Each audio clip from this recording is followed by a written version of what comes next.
Hey guys, welcome to Three Deep South College Football Podcast, brought to you from the great state of Arkansas. I'm Mason. That's Cody and Derek. Today we're planning on going over the Big 12. Um, just to start out here, guys, let's talk about kind of how they finished up last year. Do one of y'all want to take the lead on that? Well, as you know, Arizona State made the playoffs, so that was pretty huge for them, going into like kind of a frenzy of a year for the Big 12 because there was a huge adjustment period because was it four new teams? They added Yeah, four there was new teams: UCF, BYU, Cincinnati, and and Colorado, wasn't it? Colorado and Utah and Arizona State are all new. They were all new teams, and then they lost Texas and Oklahoma, as everyone probably knows. So, going into last season, it's just kind of a free for all. Nobody really knows what's going to happen.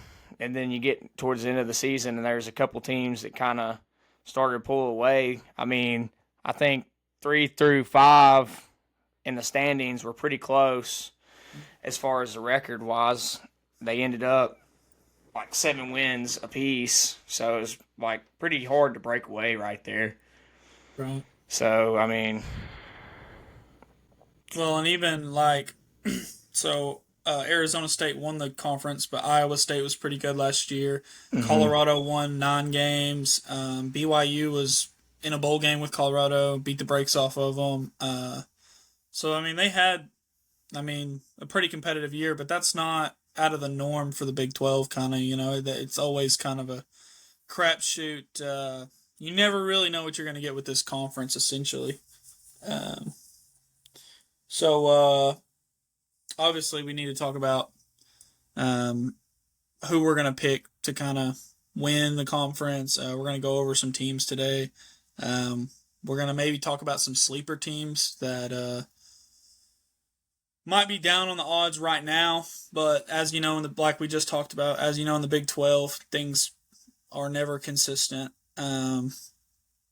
We're going to talk maybe about their strength as a conference, and then we're going to go over some maybe other outside news just to kind of wrap things up after that.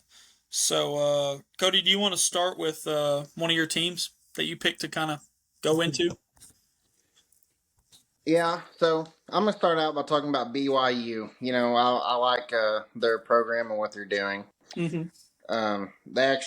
Their projected records actually to go 10-2 this year, 7-2 in conference. They finished 11-2 last season. As of now, they're showing they're projected to lose to Iowa State and Texas Tech. So I like their head coach, Kalani Sitaik. That's a rough one. We got to start Anyway, picking easier names on this show. I know, bro. I need to, yeah. Anyways, he's been the head coach since 2016. He's got 72 wins to 43 losses. They're returning about 69% of their starters on offense and 53% on defense. So, one of the players that I want to highlight that I think could really help elevate this team is Jake Retzlaff. I just like picking hard names. Anyways, he's coming in at 6'1", 205. He's their quarterback.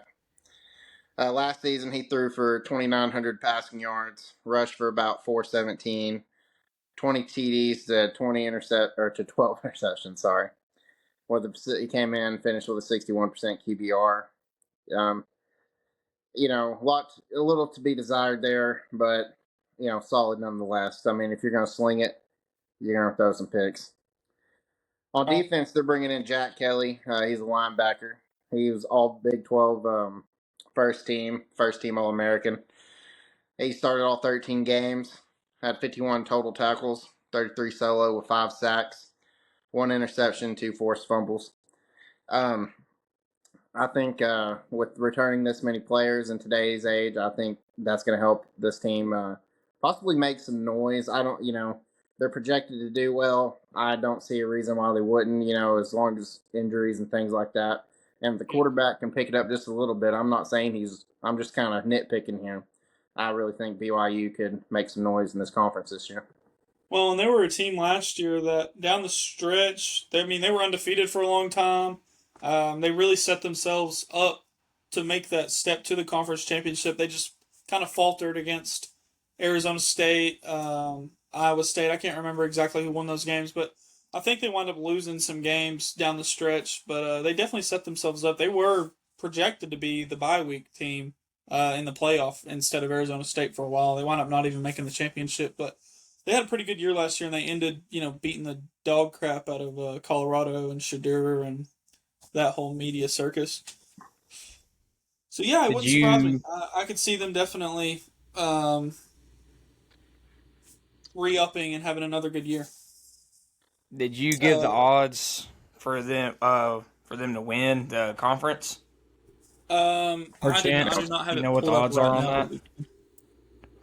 Because I have them on FanDuel. They're plus 800 to win the conference right now. The Big 12. Where does that rank? Do you know? On my list right here, I have that would be fifth right Fifth. now as it sits. Right. So just like they kind of were last year, just right outside the top couple teams. But A contender for sure. a lot of these teams in the Big 12, from what I've noticed, from what I've looked at, is they're losing as much as they're bringing in, so it's a lot of turnover, a lot like it is all over the country, but I feel like it was really magnified in this conference. So a team like BYU that's returning a lot of production, there's no reason to say that they couldn't go on and win this conference. I like BYU. I think that was a really good team to pick on that. Derek, who did you wind up going with one of your teams? My number one team to win the conference is Texas Tech because they had, like BYU, they have a bunch of guys returning. So they really, Brahan Morton, the quarterback, I think he's I wrote it down somewhere.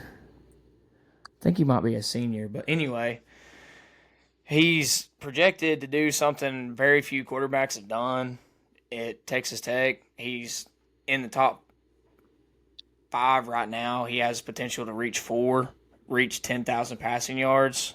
With that being said, that's with the likes of guys like Patrick Mahomes, Cliff Kingsbury, and somebody named Graham Harrell. I don't know how long ago that was, but Patrick Mahomes. You hear Patrick Mahomes, you're like, man, that guy's really good. So, it's a pretty good, guys to be in company with. So,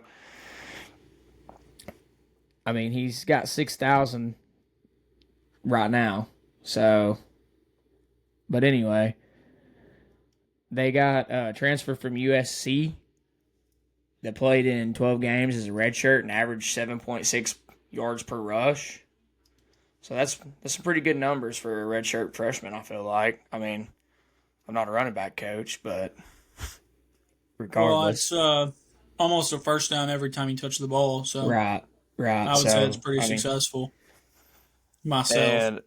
And his true freshman year, he was the lead rusher. Or second, my bad. Second lead rusher behind their first string guy. So, they got some pretty potent weapons on offense. Just looking at it, I didn't get a chance to really look into the defense, to be honest with you, but they did make it seem like there were some guys returning on defense. So that's, as many returning guys as you get is a good deal, especially like with how the landscape of it is today. It's just hard to keep the mesh of a team together when you just have guys in and out all the time. So, well, and according to Kurt Signetti, he's the head coach of Indiana. He said there were 6 teams that spent like bukus of money, more than everybody else, and he listed Texas Tech as one of them. I've listened to a little bit of some other college football podcasts out there, and they were talking about how with the revenue sharing coming up and just changes in the sport, like, there's consistently been recently, that a lot of teams, this is their last-ditch effort to just spend as whatever they can. Texas Tech, the big money schools, Miami, are some teams that I've seen on there. And I think yeah, they're returning, but they're also going to have a lot of new faces in that program too. I think they had something like 40 transfer guys coming in. Um, I saw something like 10 of them were rated 10 to 13 of them, something like that, were rated 4-star transfer guys. So Mm-hmm. as far as potential, they probably are the highest potential team in the league, uh, just from the metrics and the money, really. All that oil Well, money definitely spent it. as far as who is predicted to win the conference, they have the highest odds at plus Mm-hmm. 550. So, I mean, it's kind of hard for me to sit back and not pick them because Right. that's just pretty good odds, Yeah. One of the teams I went with was I went with UCF. Right now, they are the 12th best odds to win the conference, so they're a little down there. But they brought in a new head coach after Gus Malzahn went to Florida State. They brought in Scott Frost, who, if you remember, was their head coach of the 2017 national champion UCF Golden Knights. So he's been a few other places since and had national champ. varying amounts of success, I would say. But he's back in Orlando. They are also losing a lot. Last year, they had the whole quarterback room, but they had a good running back in RJ Harvey. But they're losing all those guys. They something like 40 guys left in the portal when Gus Malzahn left, and they brought in another 40 guys. But maybe Scott Frost can get that magic back. Maybe he can pull something out of his rear and get that team rolling. I'll be excited to see it because I think in order for the Big 12 to maybe step up as far as like the hierarchy of conferences, they're going to have teams like this be better than the average. Right. And right now I have them listed as the worst team or the worst conference in Power Four. Right now they're projected win totals at 6.5. UCF's is so they're projected to make a bowl game. So first year head coach, a lot of guys coming in, a lot of guys leaving. I mean that's pretty high hopes, I would say, as far as how Vegas feels about UCF. As They many have, do what? didn't mean to cut you off there. You're fine. They have them listed at plus 5,000 right now, if that Yeah, tells you and anything. that's So, 12th in the conference. So, so but I mean, but but with that a would first be year that head would be an coach, increase from where they were last year, though. That I right? mean, I mean that's nothing to brag about, but that would be improvement considering where they placed last year in the Yeah. conference. Well, and so far in the Big 12, they just haven't looked like they've been able to compete.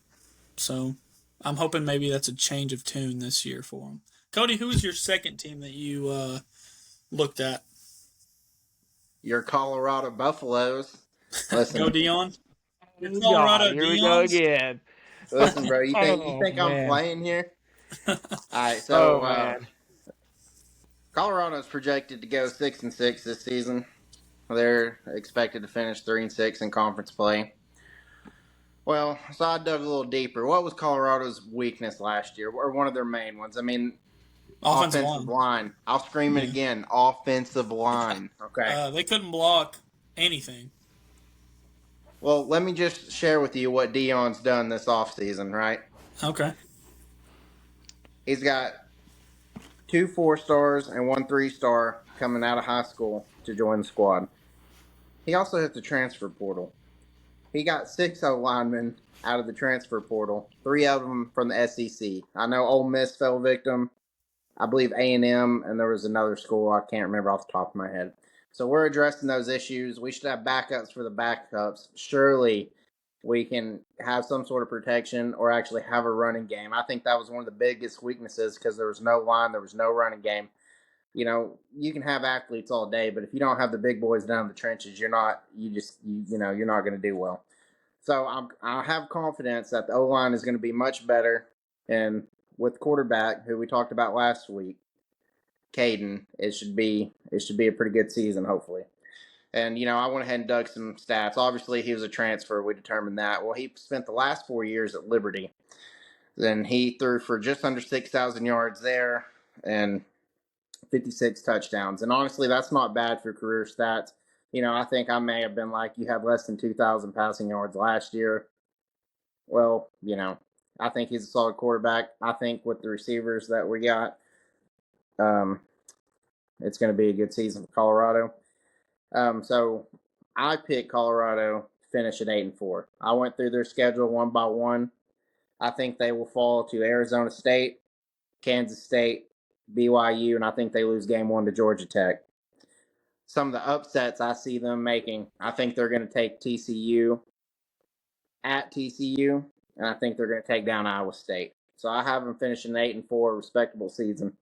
Yeah, and that would be big for a team like Colorado that lost the Heisman winner, and they lost Shador, and their offensive line was atrocious last year. I mean, they won 9 games, and there was, things you could count on when watching Colorado last year was Travis Hunter was going to do something really crazy. Shador was going to have a green jersey by the end of the game, and they were going to be in it, basically, besides that last bowl game. 8-4, I like that for them. That would be obviously not exactly what everything you dreamed of, but I think that would be a good step in the right direction for Deion. A good. I think losing Travis Hunter and Shador and going 8-4 would really help cement him, as a good coach. Which I think even if they do, worse this year, I still think he's a good coach. But I think they're fully capable, and I think they're capable of potentially going better. I think 8-4 is a down year for them, but I think that's what we're going to be looking at. I think that keeps their trajectory going good for them. Deion's one of the most influential guys in the sport right now, just because of how many eyes are on him, and so he's going to be under a microscope anyway. And 8-4, there would be no reason to be mad about 8-4. What were you going to say, Derek? Sorry about that. I have a question for you guys. I was reading earlier today when I was looking into some of the stuff we was talking about. I think I kind of glimpsed across. Did Deion sign a contract extension, or? I think he got extended last year. Okay, I didn't know because I thought I read it and it was like 6 years. So I mean, they got him for a while. So I mean, 8-4 would be a pretty good outlook to a season where you lose a Heisman Trophy winner and your star quarterback in the same year, to the same draft. So that would be and they also lost probably huge for him. Sorry. But yeah, that's not a bad pick. Vegas has got him right now though. Just right below TCU at plus 1,800. So where does that list them in the conference? Where at? Oh man, I would say that would probably put them at. Sorry, I didn't like 9th and 10th or something. I think so. I mean, they finished. That would put them right. Yeah, pretty close to it. Okay. Yeah. Derek, what was your second team that you kind of looked over? You perused. I kind of looked over TCU. I mean, Vegas has got them at plus 1,300 right now, just right above Colorado. So I mean, it could go either way. They're like in between Colorado and Iowa State right now. So I mean, that's like middle of the pack team. Their quarterback, Josh Hoover, is a veteran, and he's been playing on that team for a while. He threw for 27 touchdowns last year on 313 attempts. Wait, completions. My bad. Sorry, guys. No, you're fine. And, I mean, downside, though, he threw 11 interceptions. I mean, he's going to have to knock that down a little bit. I mean, that's not a huge number, but if you, put it in perspective. 12 games, that's a pick a game. Yeah, so, I mean, a key pick in a game, anywhere in the drive, could really kill your drive. So, I mean, they weren't very good last year, so turnovers will kill a bad team, especially. Oh, yeah. So, I mean, and then they got a guy returning on defense, which I don't know if he had any honors or anything like that. I didn't really look into his honors, but he did have 44 solo tackles, and he's a defensive back. 1 forced fumble and 3 interceptions. So, I mean, did I say his name already? Kind of goofed up there for a second. No, you're fine.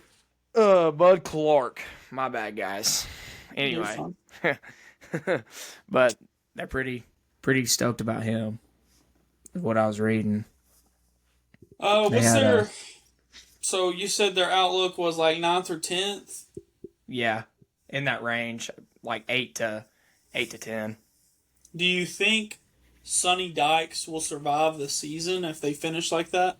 Because what was it? 3 years ago they went to the college football national Yeah, championship, but since that then they feels haven't like really forever done anything. ago.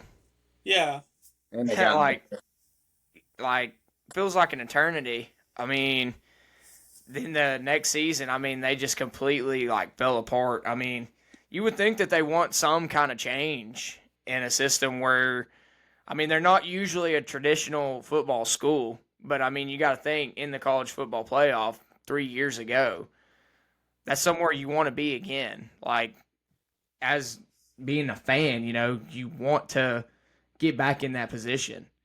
I bet it just like going from that to being just mediocre, middle of the pack is not good enough. You know what I mean? So I could see where that could cost him his job. They lost a huge impact player on offense as well. They're a wide receiver. See if I could pull that up real quick. I had it pulled up Well, earlier. just look at what LSU did to Coach O. I mean, he won a national championship in Mhm. 2019. Had a couple bad years after that, and they cut ties, and now we got that doofus down there now. So, Well, also you got to think though, LSU is traditionally known as a football like powerhouse. right. There's a lot of So pressure in Baton Rouge to win. yeah, it's not like in TCU. Like it's not. I wouldn't say that the pressure is necessarily the same because Right. it's well, not. I think when the students and the faculty and athletic director they get a taste of what it's like to go to a national championship, I think that kind of shifts how Mhm. they feel about the program and that they're going to want to get back. I mean, unless they're just if they're content making money, they're content making money. But Right. Well, and to me right now, the Big 12 is in a state of flux because in the ACC you have powerhouses. You have, everyone's trying to beat Miami, everyone's trying to beat Clemson, everyone's trying to beat Florida State. And the SEC, everyone's trying to beat Texas, everyone's trying to beat Georgia, everyone's trying to beat Alabama. And the Big 10, everyone's trying to beat Ohio State and Michigan and Penn State. Who is it in the Big 12? Who's that power? Who's that team everyone's gauging themselves by? You know what I mean? And that's the problem. I mean, they did have some, like we talked about a little just a while ago. All of them teams come in, but you lost more than you gained, really, in Texas and Oklahoma. Which Oklahoma had a rough season last year, but Oklahoma get played a hard schedule last year though too. but those are the two powerhouses of that conference. You go back and look at the past 10 years, and the championship in the Big 12 championship, you usually see one of them two teams, and Right. one of them two teams usually would win it. So, I mean, Mm-hmm. it's hard to replace like traditional football schools like that. I mean, as much as I hate to say it, I mean, I can't stand either one of them, to be honest with you. Like, but you got to give credit where it's due, you know? Yeah, and I think it's important for a team like TCU where this is only Sonny Dykes' third or fourth year. He took them to a national championship game, but those weren't his players. You know what I mean? I mean, whenever you come in there, your players, but he didn't recruit none of those guys. So he hasn't proved to me that he can do it with his guys, and that they've been bad, man. They've been real bad. So I think hopefully they do come out with some hunger and some. And that's why I picked them to be my dark horse team. I mean, because you got to think like Sonny Dykes getting close, feeling that pressure. You know what I mean? So like, there's some urgency there, like you mentioned. Like he's gonna have to do something. Right. And they might not view it the same way I do. I mean, I just feel like I felt like this last year too with the Big 12. I thought a Utah or Oklahoma State was projected to be better. They, as we all know, Oof. they weren't good Oof. except for they don't even bring Beat that that. name up. Oh, They beat us, man. I thought it was important for teams like Oklahoma State, Utah, I expected one of the Texas schools just to kind of establish themselves. And instead, what we got was this crazy melting pot of the Big 12 that it has always been. I don't know why I expected anything different. But I would just like to see somebody kind of establish themselves, because we could see someone come out of the conference and kind of be like a new power per se, like constantly be there, constantly have a game in the postseason that's important, and I thought it was going to be TCU maybe after that college football national championship appearance, but they didn't. The second team I went with was West Virginia. They got Rich Rod. If you don't know, that's the head coach from back whenever they were good. Probably West Virginia's best time in school history. And they're basically a carbon copy of UCF.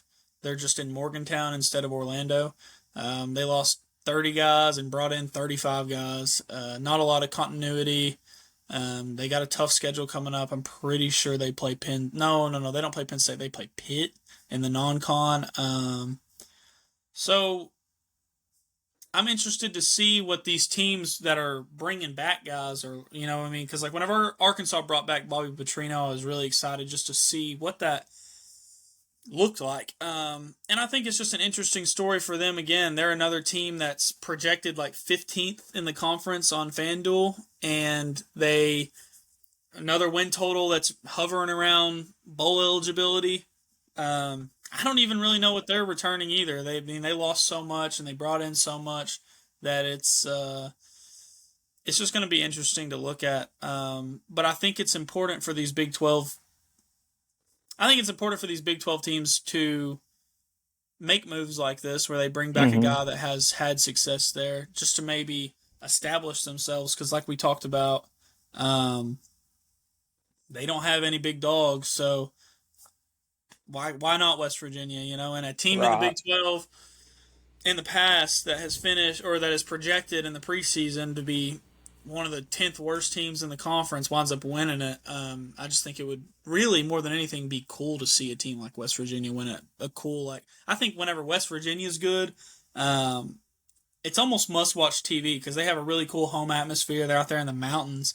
And whenever I think of West Virginia, I think of Tavon Austin, Pat White, Noel Devine, Take Me Home, Country Roads, Yellow Out, Gray Out, Blue. I mean, I just think it's a really cool program, and I would just like to see it come back with Rich Rod. Isn't that where McAfee played? That's where Pat went. He was actually on that team in 2007 that I'm pretty sure they lost to USF late in the year and knocked away their chances to go to the conference or go to the national championships when they were in the Big East. So, and I think with a year like we might have, where we have, I can't think of a lot of guys that are returning, a lot of teams that have a whole lot returning. It's a lot of what ifs this year in college football to me. So we could see another crazy year like 2007, and you might see a team like Pitt or like West Virginia knock someone off. It'd be cool. I didn't really look into who they have returning. I didn't really feel like it was worth it, because they have so much leaving and so much coming back, or so much leaving and so much coming in. So that's all I got on them. I don't expect them to win 10 games, but if they win 6 games, it'll be a big year for West Virginia, I feel like. So as far as how y'all see this conference as a whole, just what y'all have looked into, what y'all have already seen before, what y'all maybe expect from them in the future, how do you feel about them this year? Like, I said that I think they're the weakest conference in power football. What do y'all think? I think right as it sits right now, I think you have a pretty good point. I think where we're sitting at, they probably are the weakest Power 4 conference, because Big Ten, right now it's the Big Ten and SEC. In my opinion, those are the heavy hitters. I mean, you got a couple teams coming out of left field in the ACC, like Miami and North Carolina. It's going to be interesting. Clemson, my bad. North Carolina is going to be very interesting this year. They are. For a lot of different reasons. But And it goes back to what you were talking about. There's not really anybody that has taken control in the Big 12. And that's why it's a huge year for Colorado. Like, they could establish themselves as the dominant powerhouse for the next 6 to 10 years in the Big 12. Right. It could start this year, because like it's still up in the air. There's so many teams that could be, like, didn't Kansas have a pretty solid year last year? Not bad, but They lost a lot of close games. I think they wound up maybe being bowl eligible, but they were definitely below I kind of what think everyone projected them to be last year. they were right dead center, middle of the pack. I got that wrote down. They are plus 650. Vegas does have them plus 650. So I mean, like teams like that. No, my bad. Kansas State. That was on Kansas me State. again. Well, I mean, That's that. they were kind of the same way. So, Kansas State was definitely better, but I mean, they weren't but far off from each yeah, other. but Kansas State is plus 650 on FanDuel, and Kansas is plus 1200. I mean, that's a pretty huge jump. Right. But I mean, there's a lot of diversity in the conference on and that might not be the right word, but anyway, just like going back to it being a big melting pot, it's really anybody's ball game. There's a bunch. I think the Big 12 has a lot of potential, really, because I like. I think that they probably are the weakest conference in the power conferences right now, in the Power Four. But I like a bunch of them teams coming out of the Big 12. I would like to see what they're capable of going into this season. So, Cody, we'll what do just you have to think see, about I the Big guess. 12? I think the Big 12's on the verge of potentially becoming a pretty good conference. They certainly, some of these teams are going to be more consistent. I think Colorado could potentially be that team that steps up, especially with Dion if he chooses to actually stay there and keep building. Mm-hmm. Um, BYU, I like Kansas State. I know they haven't been doing great lately, or as in last season, but I feel like this is the weakest link in the Power Four, like y'all were saying. I think there's potential here, and with the way the college football landscape is now with NIL, I mean, there's no telling what's going to happen. I mean, since when did the Big 12 still SEC players? You know what I'm saying? So it could get wild. Yeah, and you see teams like Kansas. I saw something about how they got this whole NIL plan essentially, and they're investing a lot into football. So I do think that the money is getting there, and that's the most important thing right now is just how much you're putting into it. But like a team like Arizona State, if Arizona State wins it again this year, do you think they establish themselves as the cream of the crop of the Big 12, or do you think it's going to stay the Ooh. way that it kind of was last year, where you don't know? I mean, do you think there's any consistency to this league going forward? I think if Arizona State does get the bye in the college playoffs, I think you have to start making the argument for sure because like back to back years, and especially if they have a better turnout than they did last season, going back to what happened at the end of the season for them and they got derailed bad in their Well, they came playoff back and game. almost won that game against Texas in the Oh fourth yeah, that's quarter. right. Cam That's right. Scadaboo made it a game at the end there. They almost won, really. I'm pretty sure they took it to But overtime. you're right. It's been a No, I while. mean, but like you're saying, if they win a game in the college football playoff, that does kind of cement them as the cream. But like, basically, what I'm saying is like, who do y'all see maybe separating themselves? I mean, Arizona State, if they win another one, I could see that. Colorado has 8-4 with all the stuff they lost. I mean, this is a down year based on what they lost and what they brought in. Really, is supposed to be a down year. If they win 8 games in a down year and kind of give themselves a chance down the stretch, I would say that separated themselves. Texas Tech is trying to separate themselves. I mean, these are teams that we've never really seen. Well, Colorado back in the day, but teams that me, Derek, and Cody, at our age, we've never seen Colorado be the cream of the crop in any conference. We've never seen Arizona State be the cream of the crop ever. We've never seen Texas Tech. We've never seen, Arizona Wildcats. We've never seen Baylor. We've never seen TCU. We've never seen any of these teams be the consistent figurehead of a conference, essentially, like a Texas or Oklahoma was for them. And they probably won't ever be that, like to that extent. But for the situation they're in, it would. I mean, someone's gonna eventually separate themselves. So I'm basically asking, like, who do y'all think that could be? It doesn't necessarily have to be Arizona State. It could be. Oh, my bad. Didn't mean to. No, you're fine. I like Arizona State.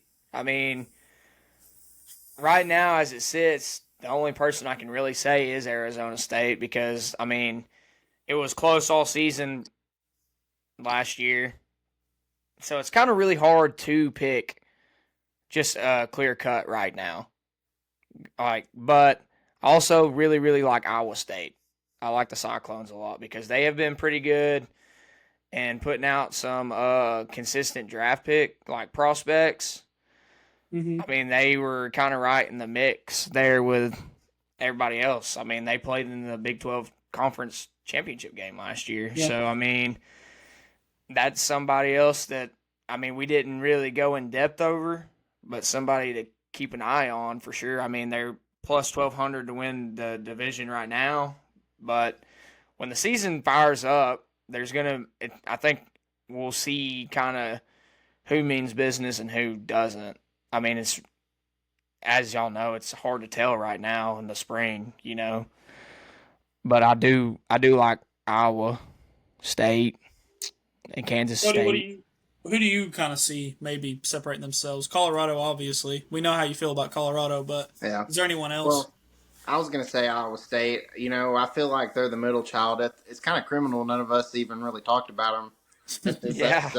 Well, we kind of focused on them last week, so yeah. That's why I didn't pick them. Yeah, but anyways, I like Iowa State and Arizona State. Colorado is on the verge, like what I was saying earlier. Really, those are kind of the top three that I like out of this conference, and maybe Kansas State, maybe at some point. Well, they're gonna have to prove it. And I want to go back to where we were talking about with Arizona State. If they can make a little bit of run in the playoffs, then sorry, I just forgot I was on camera. That's my bad. Oh, that'll be a good clip. Anyways, Arizona State, if they can make a run in the playoffs, they'll gain a lot more of my respect. To be honest, I'm thinking this is a one bid league, and I'm thinking that's basically another first round bye. They're going to have to change my perspective on that. I hope they do. I like seeing some of these other teams make a run. That's why we wanted the 12-team format in the first place. So all this trash talking and the UCF national champions, we ain't going to have none of that. So right, and I think it'll be important to kind of see what they do, but I like Kansas State as well. I like Iowa State, but I think as far as who I could see projecting forward, being like maybe separate themselves, I still feel like Oklahoma State eventually could do that. They've been good in the past, and without Oklahoma now, they're not going to be able to out-recruit anyone in their region necessarily, but the guys, they've always been pretty good at evaluating, and as far as fan support and money, they got plenty of that. So I can see a team like Oklahoma State. I like Kansas State this year and Manhattan just in general, but going forward, if they can keep their head coach and keep building, they've been slowly ramping back up. I could see a team like Kansas State maybe separating themselves. And I like Utah. Utah's a team that in the Pac-12, besides Oregon, obviously, they were kind of like always there. Utah was. They were always pretty good. Always competing, yeah. So, those are just some of the teams that I like going forward in that. Who do y'all have finishing top 3 in the conference? Or, no, not top 3. Who do y'all have playing in Dallas for a playoff bid to win the Big 12 this year? Who do y'all got? Mine would be Texas Tech and Arizona State, I think. It would have to be because I really like Texas Tech. I ain't gonna lie. Well, and Texas Tech spent the most money, and Arizona's the returning champ of the conference. So, realistically, that's a pretty good pick. Cody, what do you got? Give me BYU and Iowa State. I like that. I think I'm gonna go Iowa State back in it, and I'm gonna take Kansas State. Kansas State and Iowa State to play in the conference championship. And I think Kansas State, I'm just going to pick Kansas State right now on May 9th, 2025 at 11:30 p.m. I'm taking Kansas State to make it to the college football playoff. But this year I don't think they're getting a bye week. I think the whole selection committee last year was weird with giving Arizona State that bye week over Clemson or I guess that would have been the last option, would have been Clemson. But I don't like the whole bye week thing anyway. I don't like the automatic bids in general. I do like it for the fact that you get to see someone from every conference, but Boise State shouldn't have had a bye week over Penn State last year. Criminal.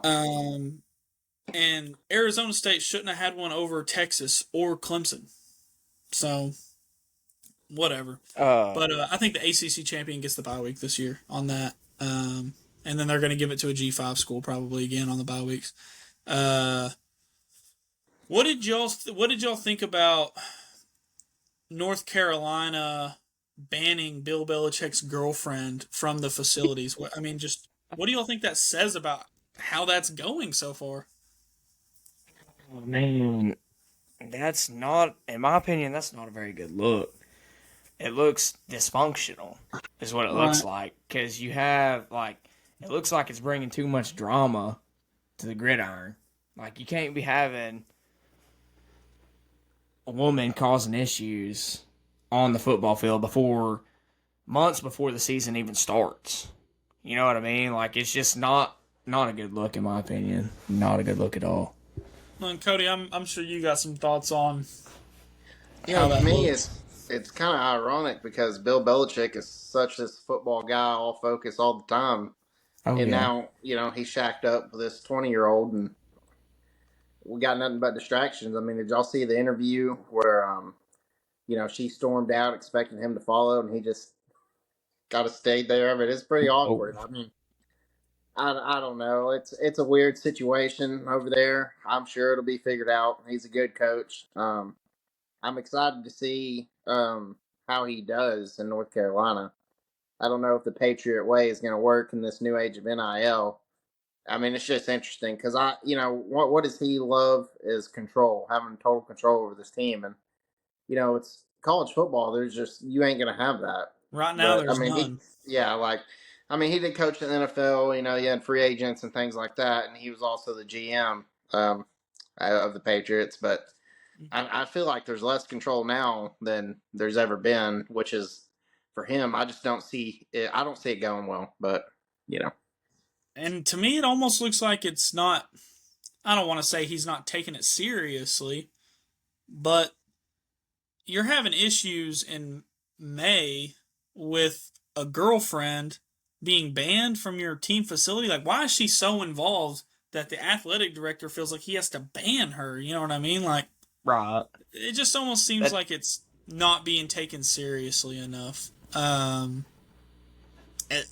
If I was a North Carolina fan, it would worry me. Like, if Sam Pittman's wife got banned from the athletic department, I would be on a tirade right now about how dumb that makes us look as a program.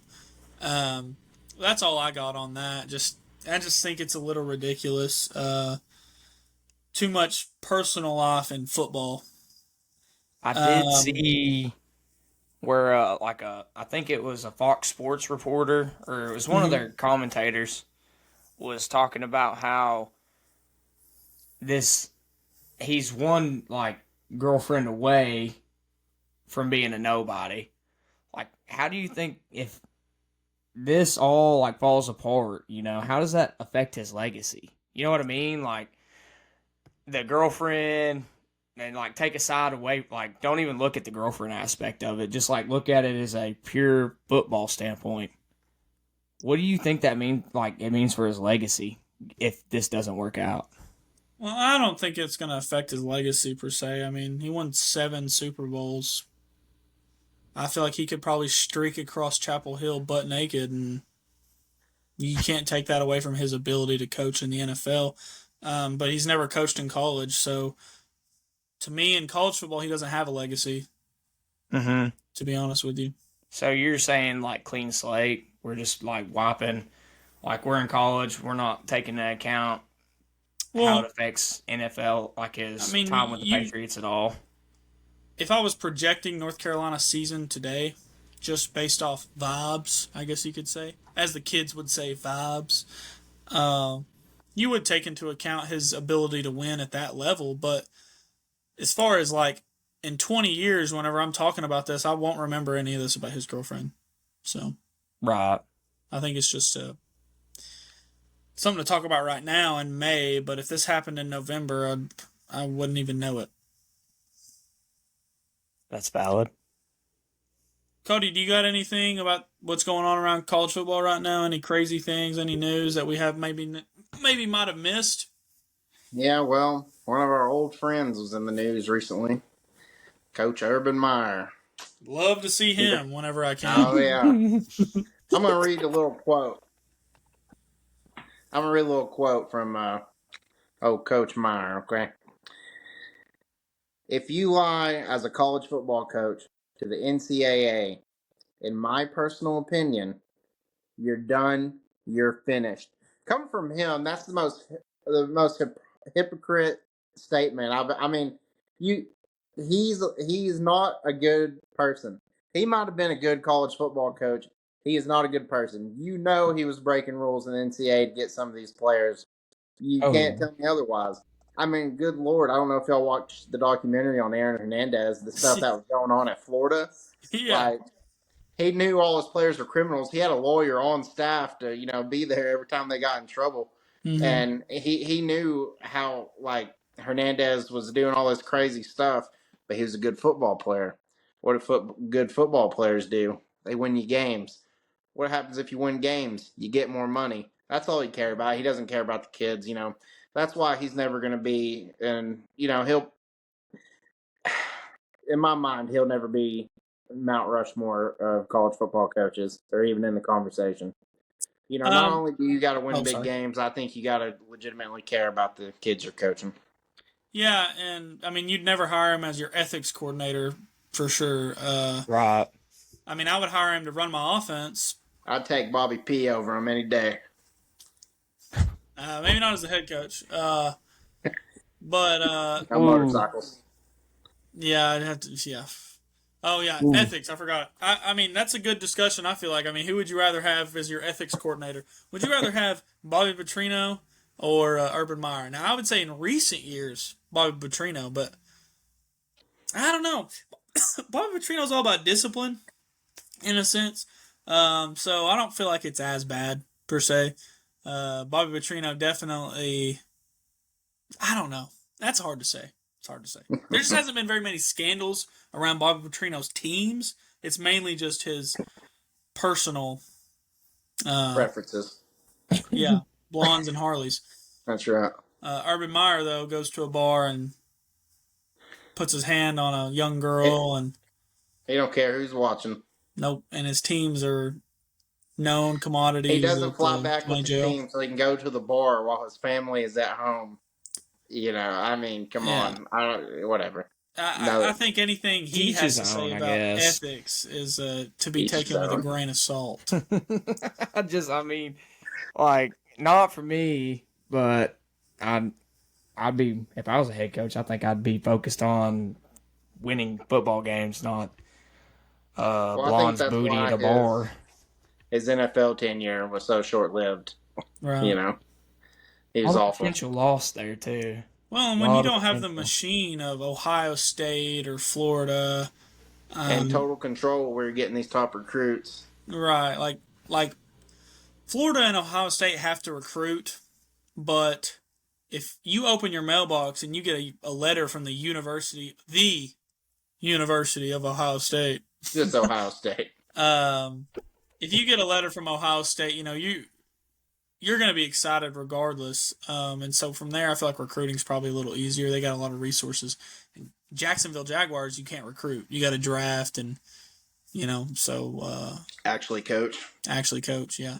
Actually know your players, not kick your kicker and stuff like that. Develop your What guys. He's a genius. But that's all I really got for today, guys. All right, guys, that's all we got for today. This was episode 2 of 3 Deep South, a college football podcast. We will see you next week. We'll be out on YouTube, TikTok, Spotify. If you would, give us a follow, maybe a like and a comment. We appreciate it a lot, guys. Have a great week, and we're excited for the season. Thank you. We love you guys. Wow.